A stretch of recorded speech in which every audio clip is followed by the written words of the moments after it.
evening, everyone. Thanks for joining us on Fox 23 News. I'm Nicole Menner. The kickoff to college football season for the Mississippi State Bulldogs is just 52 days away, and today we learned who will meet the media at next week's SEC Media Days in Atlanta. A trio of seniors will join first-year Bulldog head coach Joe Moorhead at the College Football Hall of Fame in Georgia for SEC Football Kickoff Media Day a week from today.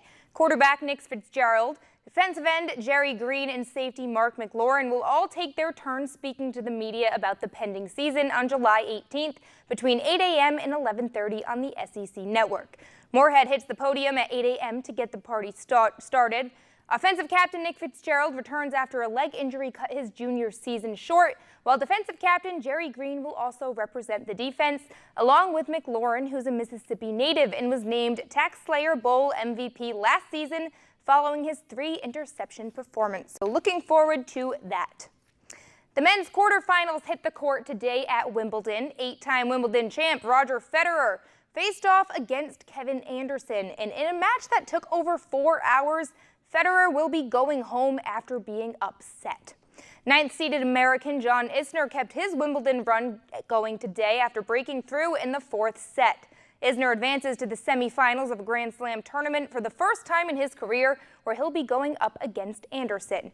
And on the other side of the bracket, Novak Djokovic is on to the semis after a 4-set win over his opponent. He'll move on to take on 2-time Wimbledon champ Rafael Nadal, whose match against Juan Martín del Potro took over 5 hours to complete. Both those semifinal matches will take place on Friday. Back on Monday, the New Orleans Pelicans finished Summer League pre-tournament play with a loss to the Detroit Pistons, finishing pool play with a 2-1 mark. So the Pels earned the number 7 seed and a first-round matchup with 26th-seeded Miami when tournament play kicks off tomorrow. Here's what the coaching staff had to say on the upside of a few New Orleans prospects.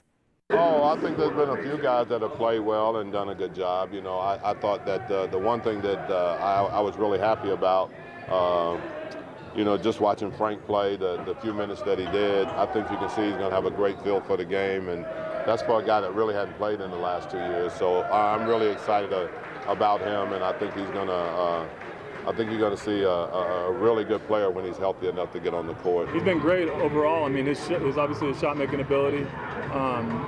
It's something that all NBA teams covet, and you know, it'd be great to get him on our main team. I think he's an NBA player. He defends, he competes, he can make shots, playmaking. He's got to work on that. Earlier this week, NBA Commissioner Adam Silver spoke at an NBA Board of Governors press conference at the Las Vegas Summer League. And with LeBron James's move to the Western Conference, one of his biggest topics of discussion was the competitive balance of the league. Commissioner Silver said that's a tough thing to lock down. It's not a perfect science, and trying to predict the behavior of our teams, and things change in the marketplace as well. So I don't necessarily think it's per se bad that the Warriors are so dominant. As I've said before, we're not trying to create some sort of forced parity. What we really focus on is parity of opportunity. I don't know if many people would agree with that. Well, yeah. I mean, free agency is what's done this. So this is not necessarily the NBA so much as it is free agency is causing teams to blow that money. Power teams continue. Spend.